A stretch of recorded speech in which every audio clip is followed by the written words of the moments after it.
All right, call to order. Whatcom Transportation Authority Board of Directors meeting for Thursday, November 21st, 2024. Vicki, can we start with the roll call? Yes, Donovan is currently absent. Hawkinson? Here. Cortez? Here. Lautenbach? Here. Lilyquist is absent. Lund? Here. Sadhu is absent. Stewart? Present. Williams? Here. Darwin? Present. All right, we do have a quorum. Thank you. Thank you. All right, item C, citizen communications. Is there anyone who would like to come forward and speak to the board? You have a maximum of 3 minutes. You can sit there, but if you want to talk to that, so the people online can hear. Thank you. Thank you. My name is Steve Barnes. I've lived in Bellingham since 1996. I remain proud of the WTA. I'm here to speak on behalf of a friend. Her name is Lexi, and she's only lived here for a year and a half. She should just be arriving at Cascadia Elementary School in Ferndale. She moved here from California because the district had hired her to sub in their classroom, and Bellingham did the same shortly after, but she usually goes to Ferndale, often to work with students with special needs because the teachers there keep asking for her. And she takes the Route 540, which comes in from the east to downtown. She transfers to Route 75, which goes north on the freeway toward Blaine, and then moves on in Ferndale on the 27.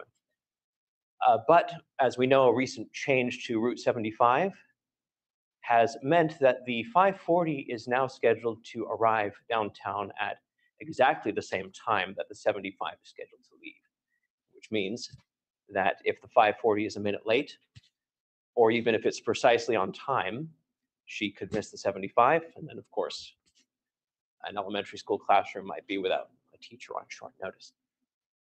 The staff has told her they'll do everything they can to help her, and she believes them. Their advice is to tell the driver if she thinks she might be late to communicate and make sure the 75 doesn't leave without her.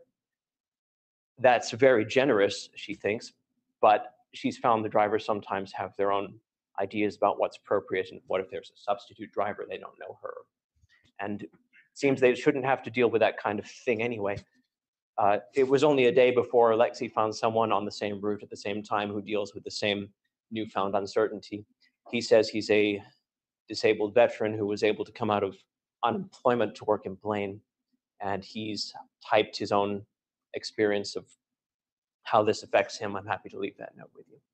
So we hope that you'll recognize and consider the new small problems that this change has created for some of your riders and potentially drivers. Thank you for listening. All right, is there anyone online who would like to unmute and address the board? Anyone else in person? All right. Item D1, consideration of approval of proposed June 2025 service changes. Tim. Okay, good morning, board members. Staff is asking for board approval of the proposed 2025 service changes. I just have a few slides. You've heard this presentation many times this morning. We're on the final step of our service planning process. I don't know why my slide's not there. So you've seen these steps. We're at the board decision today. Our implementation date is set for June 15th, 2025. The board approves these changes. Just a list of some of the service change highlights. I'm not going to read these off, but I would like to take a step back for a moment and just recognize that what staff has been hearing from the board is an interest in the board of increasing ridership and a concern over, you've seen that graph of the declining ridership over time. We feel that this is the best plan for, given our resource base for improving ridership. So it's getting to that core issue of how we try to begin increasing ridership, as well as deal with some of the issues with some of our routes. So this is a step in the right direction to that. You've also heard some concerns about these changes. And I would say that we've heard from a lot of people within the service change process, and overwhelmingly, there's a lot of support for the changes themselves. And there's a lot of benefit to the community, particularly with getting folks to the hospital, increasing the frequency to the hospital, and making that travel more efficient, expanding the hours, also expanding opportunities for people from the Lummi Nation to get into Bellingham by increasing that service. And that doesn't come without trade-offs. We'll just recognize that straight off. But we feel that this is the best plan forward for improving opportunities for many people. So I want to just share with you really briefly, we did take a look at our board-approved service evaluation guidelines to give you some numerics around how these changes would perform. And for the most part, they're about the same as what we do today in terms of our how we address access by priority populations. Those are low income, people with disabilities, zero vehicle households, older adults, and I'm spacing up the fifth one. And then access to opportunities, how well can people get to significant destinations like grocery stores, medical facilities, and that sort of thing. So it does pretty well. Route 45 is kind of a newly developing area, so we would expect that to rank as highly right now. So just wanted to flash that so you know we were taking a look at that in terms of how well we're performing. And then just to recognize that you have heard from a number of people who are concerned about the changes, but again, these are in a couple areas. I believe the plan does do the best in terms of how we address most of the needs for the community. And so just finally, costs that are in your packet, additional costs for operations, about 1.4 million annually, 8 FTE, and then some new vehicles as well as marketing costs. So with that, I'll await board questions and comments. Thank you. Just a question. At our last meeting, we heard from a lot of people from the hospital area. Could you explain what, if any, what adjustments were made to accommodate them, their concerns? Sure. Yeah, we did hear from that group, and I should share a slide with you regarding kind of how we look at that particular issue. But we have not made any specific adjustments.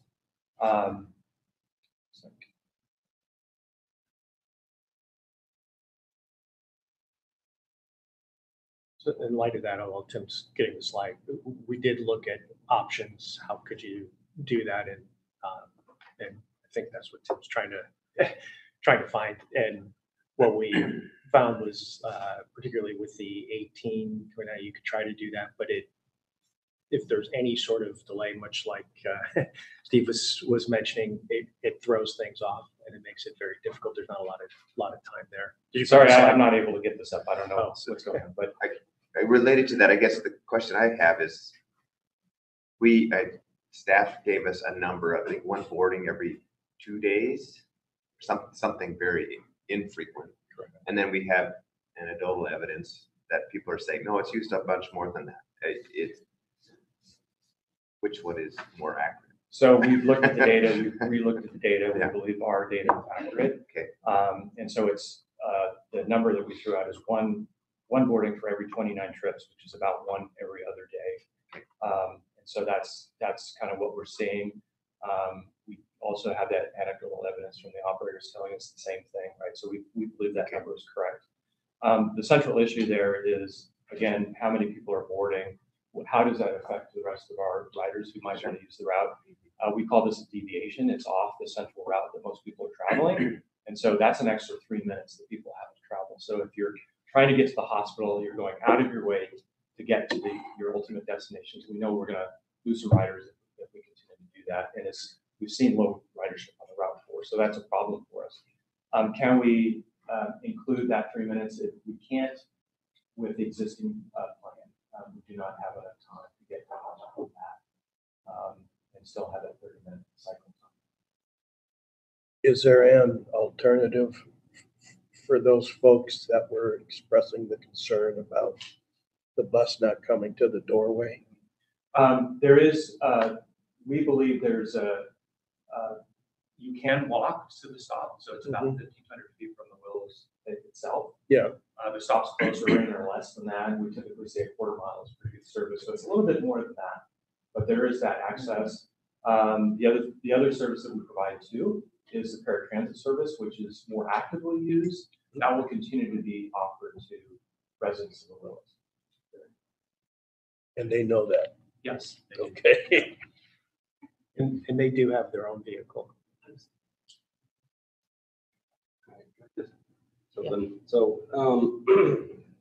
I guess for me, I look at it and, you know, our general thing here is to serve the public. Right? So we had the public come in here very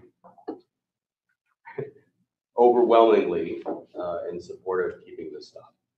And, you know, when I looked through all the rest of the public comments, we had a lot of comments of the 50 wanting to continue to downtown because they wanted to keep it as a one destination ride. There was also a couple of people that wanted to keep it 4 because they also wanted a one seat ride to get to where they were going.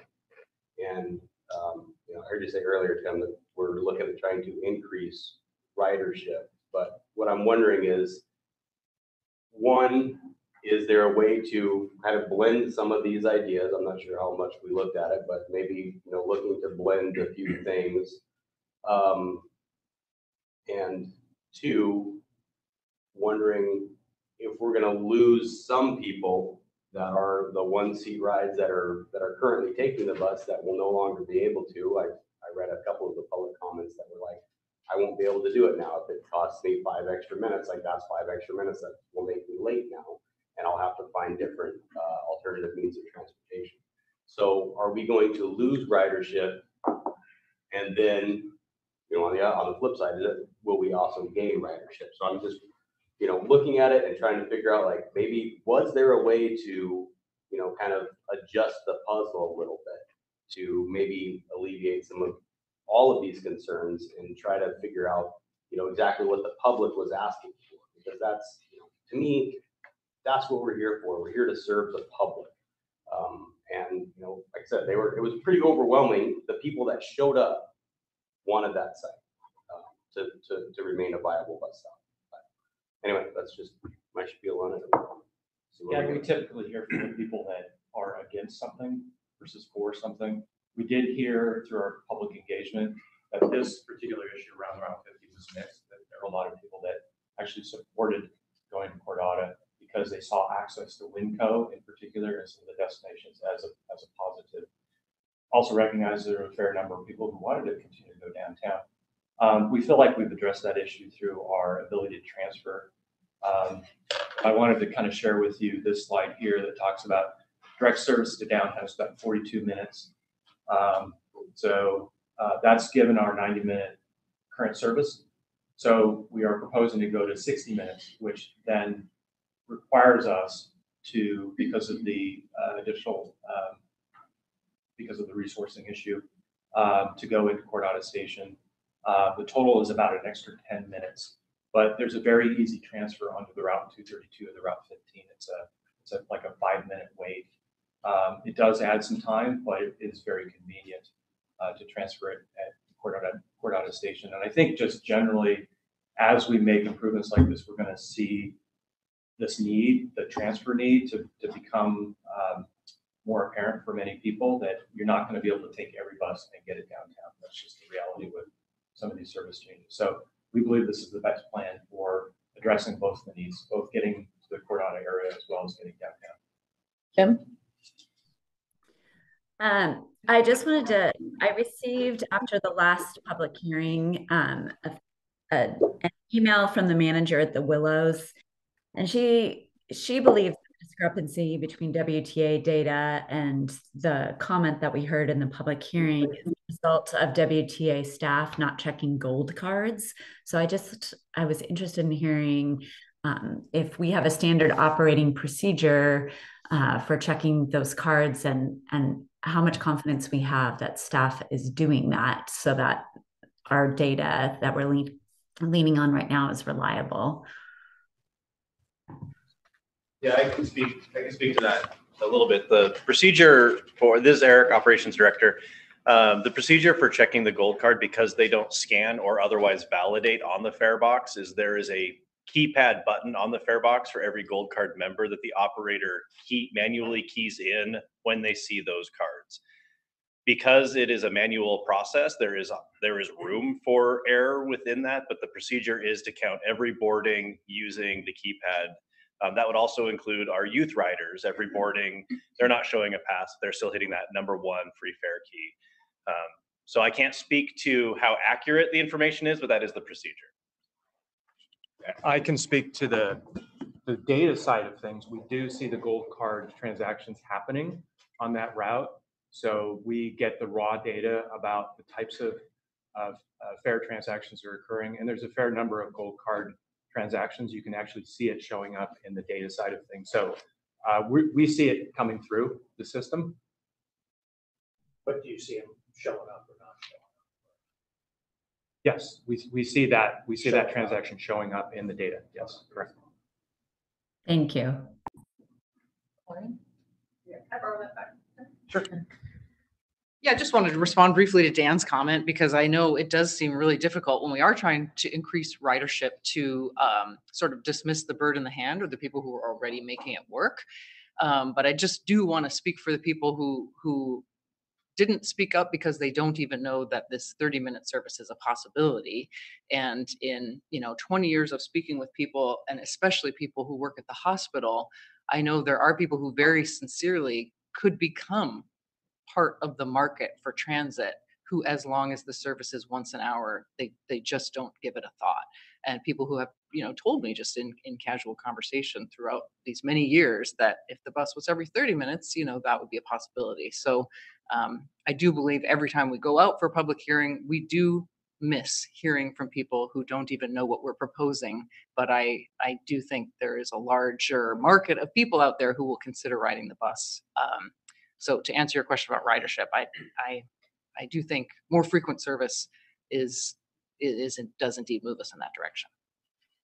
Michael? So in general, I really like almost everything about this service changes, because one of the keys for transit being a viable and convenient alternative is frequency, frequency, frequency. And then also longer service periods. So adding Sunday service is huge. Now it can become a 7-day-a-week option. So the fact that we are investing and actually going into deficit spending to expand our services in frequency in key areas and adding Sunday service, and if we just add a little more early morning and late night service, I mean, that would really set off all my happiness bells. But I mean, I think we all feel like that. We'd like to please everyone and give everyone everything. And I'd like to get as close to that ideal as possible. The thing that I didn't understand completely and I'd like to understand is that there are apparently interdependencies between some of these changes. That one change, if it was reversed, would mean that other changes couldn't happen. Part of that had to do with interlining, which I think I understand, but I'd like to understand these interdependencies. I think it's something like one bus continues as another one, and it couldn't continue as the other one if that frequency was changed, and therefore the second route now is a consequence. Can you explain the interdependencies? Because if we're having to make kind of these push and shove decisions where a few people do get pushed off the edge to add more people on the near side, can you explain the interdependencies? Because that's what's forcing our hand. That's why we can't give everybody everything. Yeah, exactly. And so with the current service, we operate the Route 50 independently of any other interalignment. And then the Route 4 is interlined with other routes. And so what we're doing is we're basically breaking apart that whole structure with these changes, and we're putting it back together in a different way. So with the Route 50, just to explain, I like sort of a visual graphic of what it will do during the course of its operation. 65 minutes is the run time. That's how long it takes to get out to the Gooseberry Point and back. And then there's a 10-minute layover. Then it turns into the Route 18, which is the new route, the northern leg of the hospital route. That takes about 40 minutes, turns around, comes back out, and then there's the layover of 5 minutes. So that's a total cycle time of 120 minutes. That's what you want. You want a 60-minute, you want 120 minutes, you want these even numbers with a particular alignment. And so you can't just end at 65 minutes. That doesn't work because then you have all this extra time, the operator's waiting. So you want to be able to interline that with some other route. So that's what we're doing with the 50 and the 18. Those two are working together with hourly service. And just a side note on the Route 50, that's subject to a lot of disruption because of the floods and other things that are going on. And so we feel pretty strongly that keeping that extra 10-minute layover, it's a longer route, is really necessary to make that route work well. The Route 9 then was part of the Route 4. That got broken apart, right? The north leg and the south leg. And so the Route 9 is the southern leg. Let me show a graphic here somewhere. Okay, this is the one I want to show you. So northern leg, 1 bus an hour, 2 buses an hour, and that southern Route 9. That is independent of the Route 50 and 18. It's not interlined with anything. But we're allowed to do 30 minutes because it has short enough cycle time, 25 minutes to get to the hospital and back, with a 5-minute layover when you get to Bellingham Station. So that's different. There's one more key to this, one more connection, and that is with the Route 3. On Sundays, the Route 3, we wanted to add Sunday service to Route 3. That is then interlined with the Route 9 on Sundays. So that's also linked into this as well. So you basically have 4 routes in the end that are linked together within this particular proposal. Did I make things more complicated? No, it is what I suspected, and I think I understand how it works. But because you can divide, for example, this route in half, those are now shorter turnaround time ones. Because they're shorter turnaround time, A, you can on one bus more frequently, or B, you can interline with it. And those options weren't there if that bus was busy on the northern half instead of staying on the southern half. And then for the other route, it's the fact that you had this more than an hour segment, which led you with less than an hour, but you could use that less than an hour if you use it as an interlining opportunity. Correct. Yeah. Do have sort of guidelines for how much recovery time we need for the driver. Yeah. And if we don't give enough for them, they're not able to get off the bathroom. Also, if we cut it too tight, people start missing their transfers on a regular basis because it cuts it too close, and then all the passengers, as we were here, it becomes very stressful to ride. You don't have enough time to get downtown and transfer, so we can't cut too much into those for various reasons. I think the other point is really to try to focus our service in the area that it's needed the most. And I think in this case, we've never been able to service the hospital very well. It's always been not frequent enough, and the hours haven't been extended to the point where those shift workers, the caregivers, can use the service. We've been intentionally set up the service to provide service for the caregivers. So we have an early morning service to get those caregivers to get to work at 7, and then we have another bus that will pick them up at, I think it's 7:52 at night, right? So they're getting off work at 7:30. They can hit that bus at 7:52, right? And it comes every 30 minutes. So there's a lot of options for them now that they didn't have before. Opening up a new topic. WTA, you're welcome. We're going to be putting in a roundabout at James and Bakerview that hits at least 2 routes. I think there's still good route changes, but about this. That will be, I think, at its peak right in June when these new service changes hit. Have you thought about that hiccup? Yeah, we've been aware of that for years. The city's been working on this, and trying to time it just right has really been challenging for us. It won't be done by June. Yeah. So that is a factor. I don't think that there's much we can do as far as detouring maybe down Telegraph, but you're still hitting a roundabout. So there's really not much we can do to avoid that situation. It does hit a Route 48, which is the current service coming into Moab here, as well as now with this change to the Route 45, which is intended to serve King Mountain. Yeah, this is just a fact of life, I think, for transit sometimes. Thank you for that. Yeah. I know it's been intended for tracking. Will be an improvement. Yes, ultimately at the end, yeah. Further discussion, questions, motion? So I'll make a motion. I'll first say, because I'm concerned about deficit spending, I'll make my motion.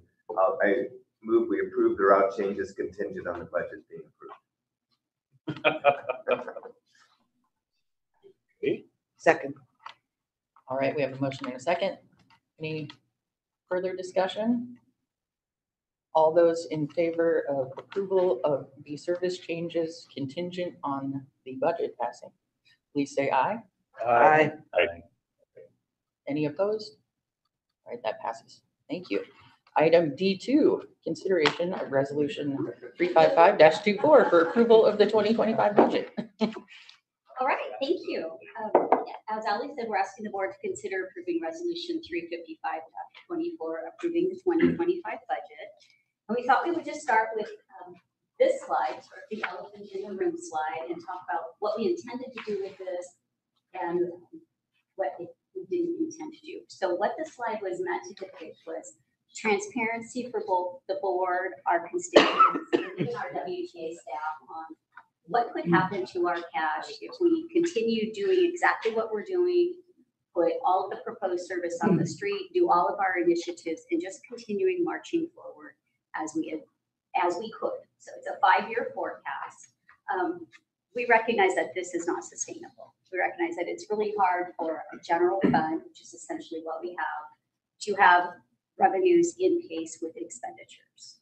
So we have formed 2 teams to both dive into the revenue and expense side, which I believe a lot of our other jurisdictions are doing, to identify ways to either increase or develop new potential sources of revenue and trim and contain our expenses. And that is going to take some time. What this slide did not intend to do was say, here's what we're going to do. There's no way to pump the brakes, turn the car, or drive off the cliff. And many of you who've been on the board have seen this slide for a long time. I know you have, Scott. And we have never gotten here. So this is the worst case scenario based on nothing changing in all of our budgets for the next 5 years coming true. That really never happens. Les, do you want to jump in? Well, I'll say that what this doesn't show is that we have, as Shonda said, we have knobs to turn. So, for example, in that, the assumptions in there include the zero emission technology, which is $30 million. It includes a connection bioswale, which is $4 million. It includes paint booth, which is another $7 million. So just right there, you're at well over $40 million. And those are knobs that we turn and change.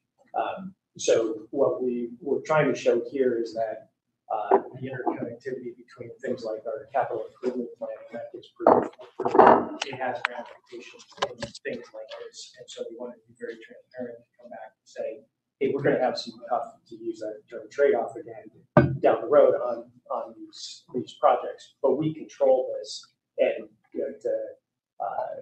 somebody told me while you're driving off the cliff, it reminded me of the Thelma and Louise movie. We're 100 miles away. We can stop, we can have lunch, we can turn left, we can turn right, we can decide we're going somewhere else. We have plenty of time to work on this. And as you'll see as we move forward, the budget that we're proposing carries $35 million over in reserves into next year. We changed a couple of those knobs, and it continues to carry $25 million over while we get some of the structural things figured out on the operational side of things. The other thing I'll say is we're, as a primarily sales tax funded agency, we're a one fund agency, so we can make decisions to say, okay, we're going to forego a capital project because that'll fund 5 years of this new service on that, and that's where we're choosing to make that.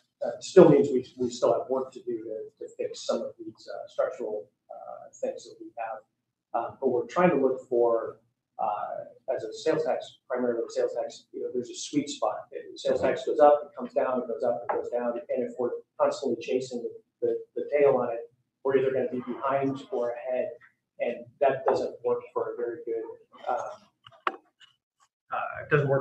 a very good agency because we're constantly fluctuating. And that's what we're trying to look for is the sweet spot. And we believe this does. And the things that we heard from the board last year in particular, sorry, I'm rambling, I apologize. Were things like spend down the reserves to invest, improve the service, invest in supporting the community priorities, which this is trying to look at where those developments are happening, trying to capture market share to get ahead of those things.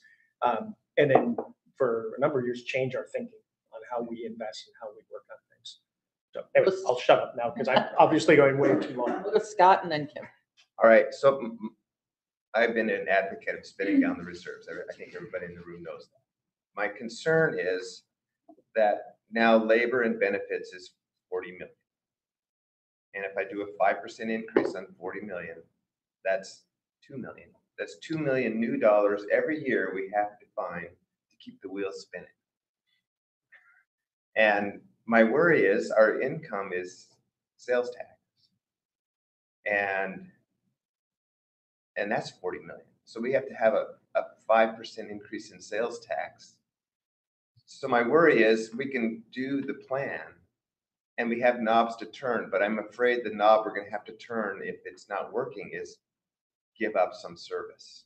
And the question that I have, is it better to not start it and spend the money on capital items that will make us better? Or is it better to, I've said in the past, or risk some new changes to hope it turns out better? That's the dilemma I'm having, is that we can't, if we add this much new staff and in 3 years sales tax is 3% per year, we're in trouble. And then the trouble is the only fix is to get rid of service or new money, new taxes. And I don't know that the public's open to that. And I think you've addressed a lot of the same things that we've talked about. Yeah. Is for next year, you can see that sales tax and wages and benefits are almost the exact same number. Yeah. And the other levers, we don't have a lot of control over because we could increase fares, but that is a small amount. Sure. So the risk we're offering and asking the board to take is, do we put out this new service, spend down our reserves, and we take the time where we twist those knobs and expect sales tax to increase? So sales tax is really flat with 2023, so it's not essentially declined, it just didn't increase. Right. If we don't do that now, are we going to miss the opportunities for getting service out where we need it? And by the time we're able to recover, people live there, they already have cars, folks have developed other transit patterns. So it is a risk and an opportunity cost that we've got in front of the board. Just to, oh, I'm sorry. I'm going to hear Kim. Okay. Kim? Well, I share many of Scott's concerns. A $7.5 million operational deficit. I'm less concerned about the capital side because there's a lot of ability to control those spending and make those decisions to adjust accordingly. But a structural deficit of $7.5 million is big. And if we've baked in a 5%, we believe, increase in sales tax, that certainly far exceeds what the city's revenue projections are. It has a 2% increase. 2%. Okay. And I'm saying all this because I share very much the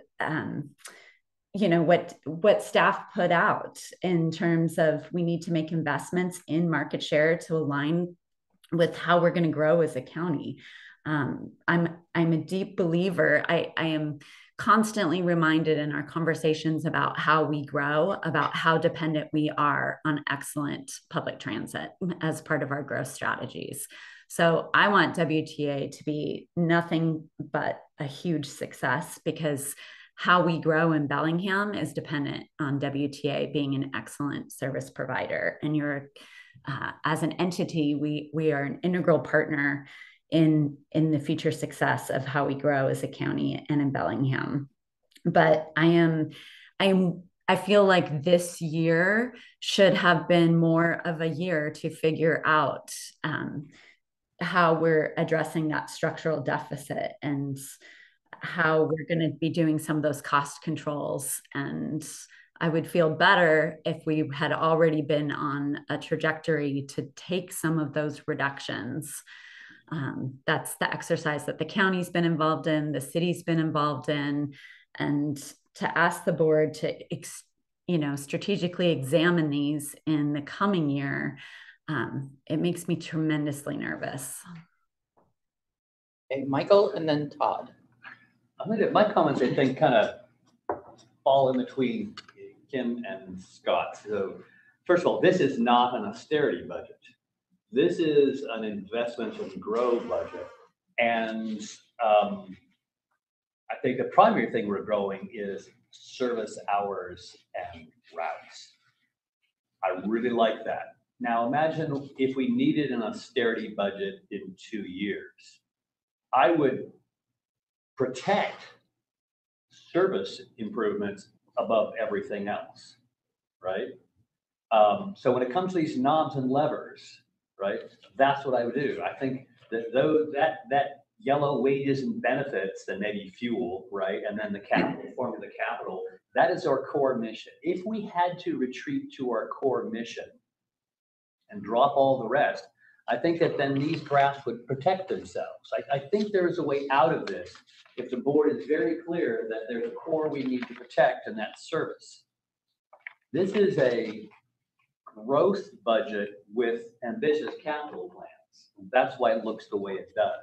But I'm comfortable with approving it, knowing that there's a core mission that I think we could probably still protect if we had to. I don't want to. I'm hoping in 2-3 years that we won't be doing an austerity budget, but when it does come, I think we should still, rather than talk about service cuts, talk about protecting that core, and unfortunately give up on many of our other ambitions that might be transformative and wonderful and additive to the community, and part of the value we bring to the community, part of why we love WTA, but there's a core that we need to protect. And so I'm seeing in these somewhat scary graphs still a way to protect that core in the future years. And that alone makes me comfortable going out on a limb this year. Todd? Okay, a couple questions. So I'm working off, I guess it was like the October 15th budget presentation. The slide that's up right now seems pretty much the same thing with more detail. And I think I had this question before. So the one that was up there before with the red line that flattens out in 2028, I'm still trying to reconcile that with the slide that comes right before that, which has these ongoing reserves till 2030 looking healthy. So I'm just trying to make sure I'm on the right page. That in the budget presentation from the 15th or 17th, the slide before that one. Oh, okay. So Todd, we don't have that slide in this packet, but the one that has the revenue and expense lines and then the reserve black line, is that the one you're talking about? Yeah. Yeah, Okay. I have questions about that slide as well. So what that slide is showing is the historical revenue and expense, and where you start to see expenses outpace revenue. And then those would be our targeted reserve balances. So both that slide and this slide we're showing now, these stacks and those black lines were targeted reserves. So there wasn't necessarily a correlation that we would be able to fund those on that slide you're looking at.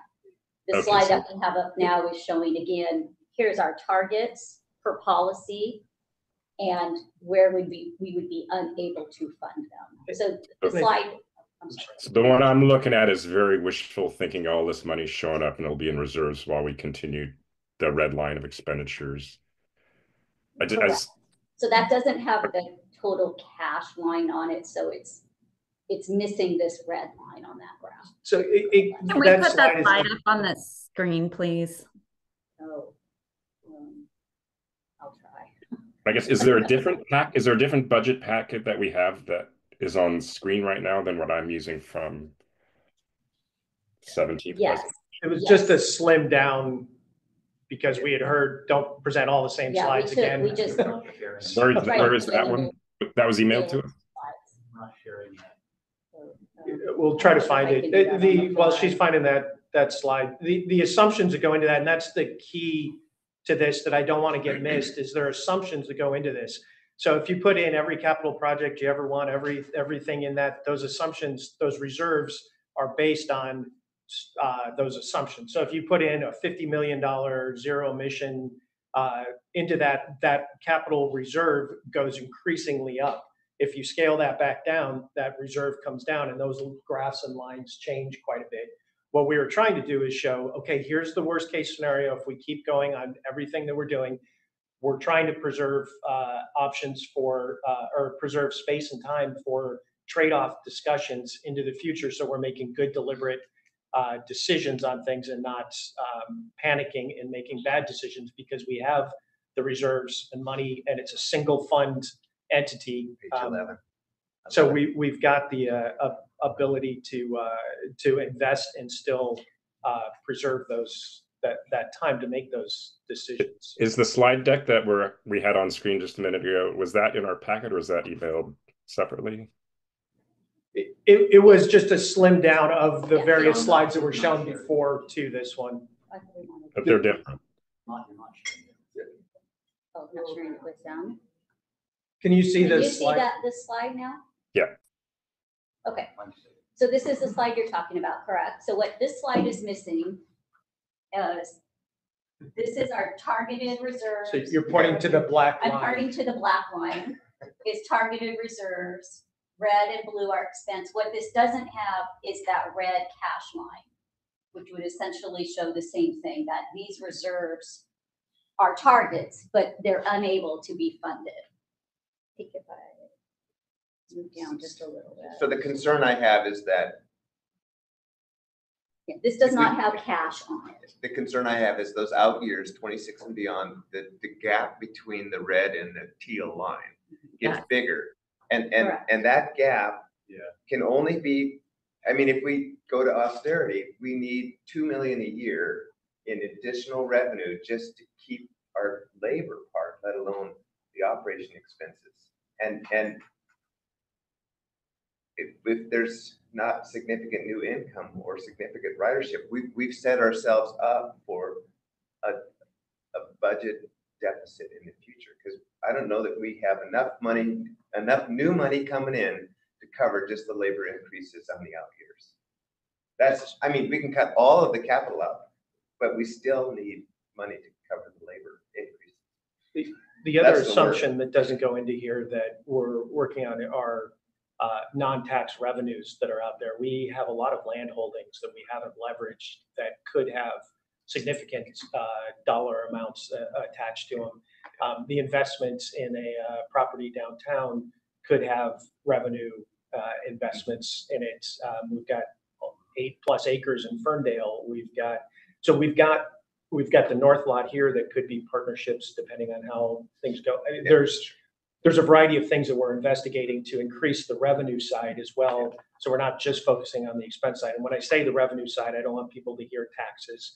We're looking at non-tax revenue sources because we do have options, or at least to explore those options. And what we're trying to do is take our reserves, invest them in market share. So we know Waterfront, Old Town, King Mountain, those are our market shares that are growing. What we're trying to do, and this is based on board direction to think differently, is instead of waiting until those all develop out and people get their behaviors formed, and then we come in with service, trying to say, okay, let's get out ahead of that. So there may be a little bit of a lost leader here to do that, but as people are moving into those areas, and those are our people, that we're supporting that. And we're also supporting policies like reduced parking minimums in Old Town. We're trying to do these things to invest in that market share to drive up our ridership and make those investments. That may be a wrong assumption on my part, in which case I'm sure the board will let me know.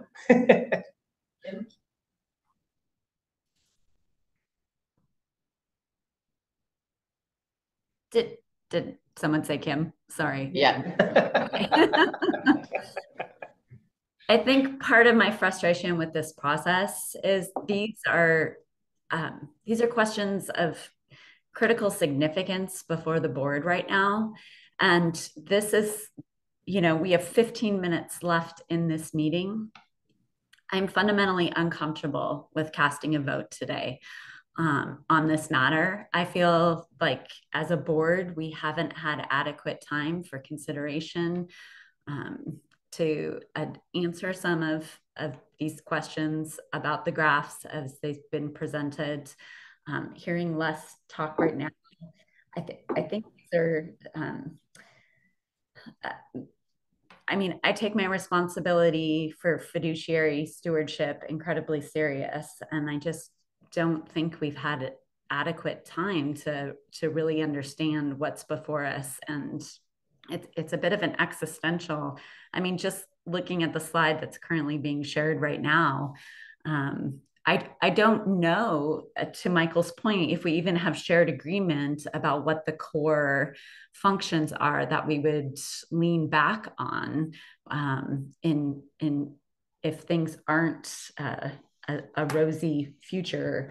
We have to adopt a more of a austerity position, which, to be honest, I think we need to adopt a more of an austerity position right now. I just feel like we haven't given this the diligence that it's deserved. These are not the conversations that should be happening on the final day of adopting the budget. So if I may, Mayor, we have 57 million we're carrying over into next year into reserves to invest, to have time to do those kinds of things, because the board has directed us to spend down those reserves. We can change and carry over and not spend. Even with this budget, we're proposing carrying over another 35 million plus into 26. So I would respectfully suggest that there is time to work on these things while we're investing in the community and investing to support policies of our jurisdictional partners. Ben? I would be in favor of passing the budget today. If Shonda hadn't mentioned again this week that staff was not exploring both revenue and expenditure sides this year and taking a look at where we're at, and I see this maybe as a year of experimentation and exploration, and we have space to do that with our reserves, and we have given direction to spend down reserves, which, as a nonprofit leader, nonprofits should focus on serving the community and their clients, not holding on to cash if it's not, instrumental into the operation of the organization. So I feel very comfortable passing the budget as it is, with the knowledge that looking through this year, there is going to be some in-depth exploration of the upcoming budgets, and knowing that we're all looking into a crystal ball. We don't know what's going to happen. We don't know what's going to be coming next down the pipe. It could be, it could be a boom, it could be a bust, it could be, just business as usual. So to try and, we all try to forecast, we all try to make sure that we're doing the best while remaining responsive to the taxpayers and our communities. And I think this is a great step in that direction. Todd? Yeah, this is coming from me after being up till 3 a.m. yesterday, the 15-hour meeting where we had to pass a budget. And this one the presentation from the 17th says we do have an alternate board approval date for December 5th. But I guess, so 2 questions to help me understand this. in this graph, first, I don't know where to find that slide. I guess I was working off the packet that we got for October 17th. But The packet did not go out, Todd. I apologize. It's just okay. here. Is this assuming that we can just the capital money can go to operating? Because we can't do that, and with a lot of our county funds. That's correct. Some grants that have restrictions, but our local cash can go on both sides, and we can control which side of the expenses it goes to. Our local cash. So this is assuming that if revenues that we have that are capital for grants for new equipment is separated out from this grant from this graph in terms of what we can move from one. Our sales tax dollars can be used either way. So, for example, if we were to cut a $5 million capital project, that would fund 5 years of this service, as an example. We have those trade-off options. And what this graph is showing is the blue line is essentially that red line from the first graph. And then the red line is if we pulled those 3 projects Les talked about, those 3 capital projects, and put that cash onto the operating side, it reduces the trajectory of that line. So those are some of the knobs we have to pull. Okay, that helps me understand. Dan, and then Scott, and then Kim. I'm just wondering, so you did mention that you're going to do the revenue and expense analysis. What is the timeline on that, do you think? The revenue charter's been developed, and we've had one meeting. We have another meeting next week. So we hope to have some ideas early next year. And then it will start to go through some layers. And the expense team, we're still spinning up, but it will be on a very similar time frame. So I would hope by the time we start budget talks next year, we have explored, even before, have some really good ideas. And we also would like to have at least one board workshop next year to address some of Mayor Lund's concerns and really get down into these details and talk about what we found, what we can do. So I would say within the next 5 to 6 months. Okay, yeah. So for me, I can't vote on this, but if I could, I would say that we should do that based on, it sounds like the financial team has taken a real interest in trying to solve some of this. And I think that probably there will be great things that happen in the next 6 months. And, we also have, again, I've heard we have time to kind of do this within that. So, it sounds like we're taking it really serious to try to get our budget back to whole. And, I feel like, John and the team are on the right path. Scott? I guess this graph shows my concern because total cash without projects, we burned goes to 0 in 2030. And that means we're using this 60 million, 57 million. Now, granted, there might be new revenue sources. There might be other things coming in, but no projects. This isn't no project. This is just removing 3 projects. Okay. Yeah. So it's removing a bioswale. Oh, sorry. Yeah, we should have put that at the top with 3 large projects. So it's sliding out $30 million in zero emission infrastructure. Because as you'll recall, it's $100+ million investment to put in all the electric stuff. Let's setting aside the buses, and then the bioswale and paint booth.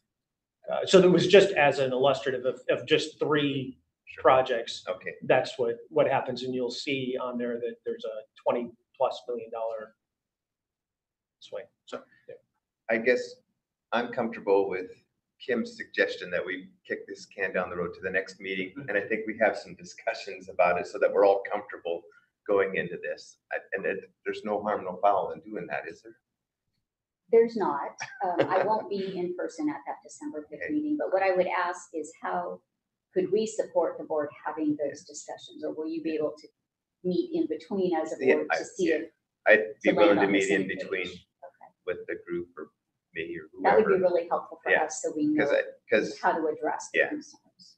Because now I'm flip-flopping. I want to spend reserves, but I don't want to have us in a cash position that in 3 years the only fix is get rid of.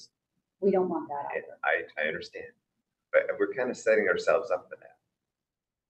I'll just add a couple things. If the board chose to pull everything out of this budget, including the land purchase and the initiatives, we'd still be looking at about a $5.8 million operating loss. So What's our projected turnback this year? What might our return back be next year? I think that we're probably going to have, well, if we're not buying the land this year, so that's $6 million at least in capital that will turn back, probably another 2 million, I would think, at least 2 million in operating. So what we have done in the past budgeting is budget for a lapse. We acknowledge we don't spend 3% of our budget. You remember that, Scott. Sure. And so we would have a budget, and then we would have, here's where we think we're going to be underspent.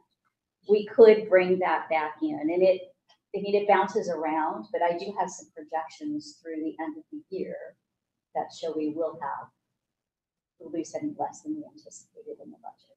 So the 7.5 million next year is probably not 7.5 million in operating deficit. It's probably less than that, given our history of turnaround. Yes. Yeah. Kim, did you still have something? No, I mean, it's helpful to better understand what we're looking at here, because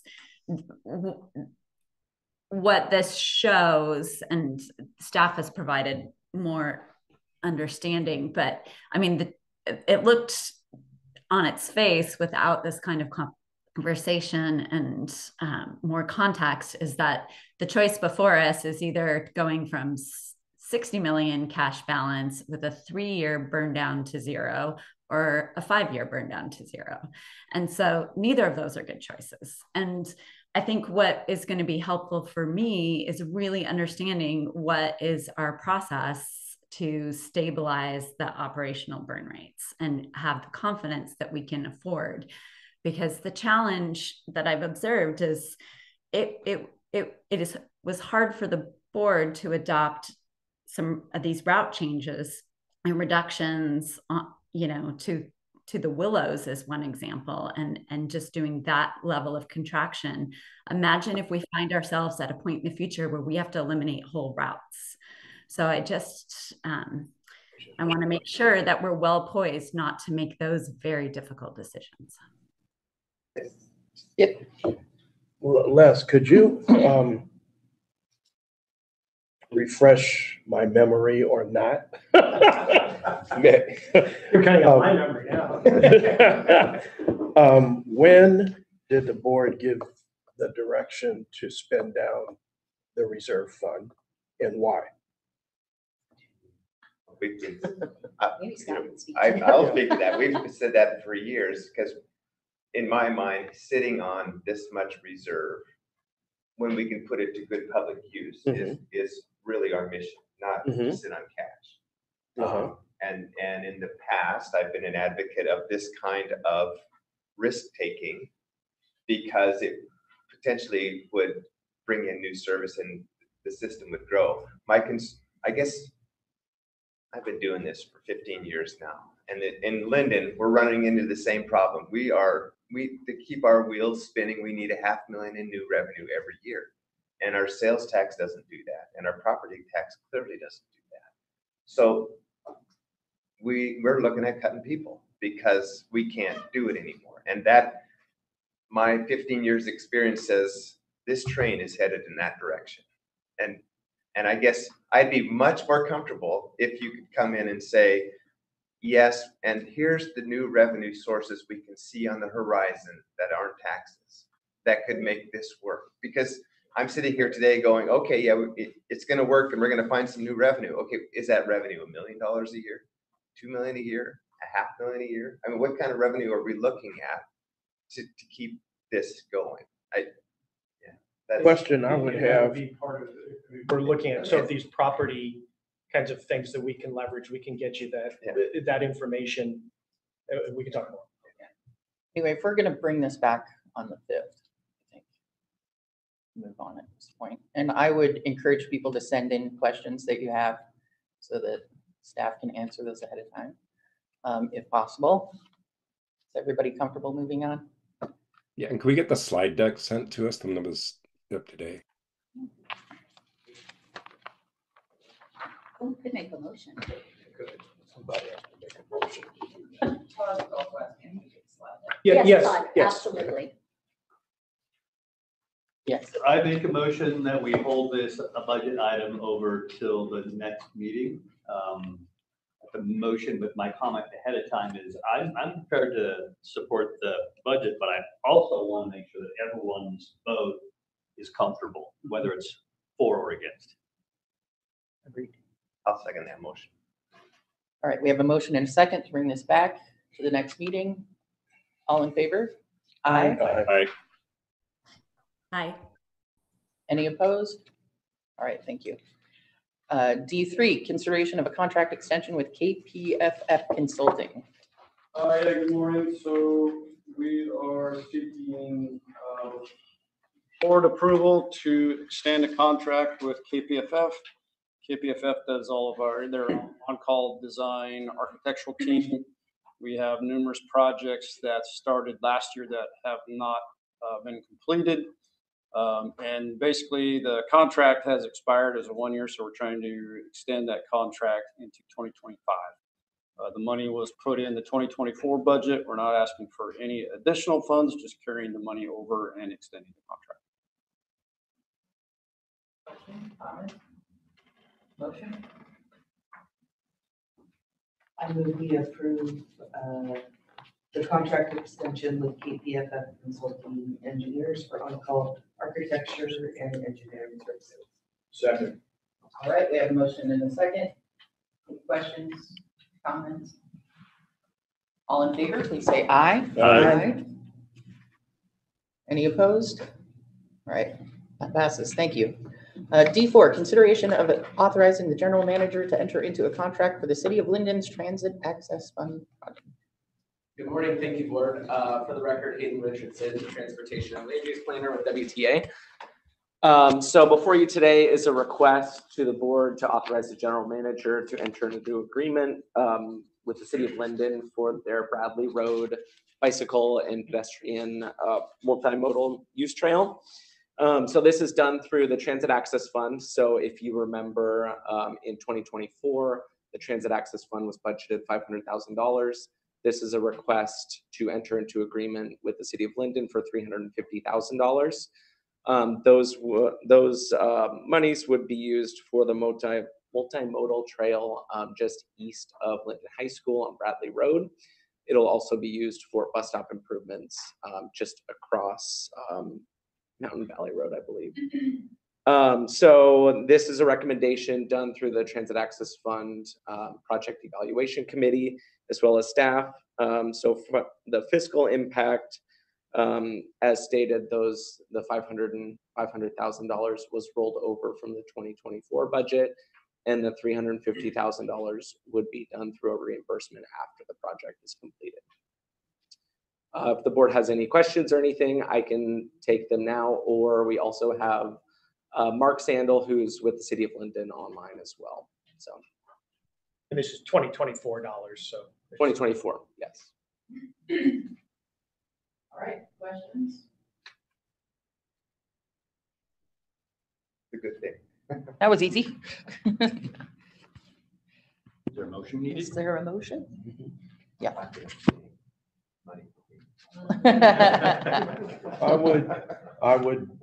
I would move approval of item D4, authorizing general manager to enter into a contract for the City of Linden's Transit Access Fund project. Second. All right, we have a motion and a second. And just for the record, Scott is abstaining from this. All right, any other questions, comments? All in favor? Please say aye. Aye. Any opposed? All right, well done. And I'll express my appreciation and thanks for that. We plan to have a good project done by this time next year. So thank you very much. Okay, item E, consent agenda. Move approval of the consent agenda. All right, we have a motion and a second to approve the consent agenda. All in favor, please say aye. Aye. Aye. Any opposed? No. All right. Report we can. Wait on that one. All right, we will wait on item F. Any other business or announcements? Go ahead. I'm just wondering, in view of all the discussions we've had the last couple months, would it be possible to separate the service changes and the budget? So we're not, so we have more time to fully discuss both. So like, you know, I know traditionally service changes are approved at the end of the year and they take effect in June. Could we approve them in June and they take effect at the end of the year? So it really separates that from the budget process. And we're able to really have these full discussions without overloading our agendas, since considering we only have an hour. Or if we're going to discuss them together, maybe do a workshop, you know, and we're all going to have to sacrifice our time and make space. And at that workshop, I think would even be better if everyone was in person as opposed to having a hybrid meeting.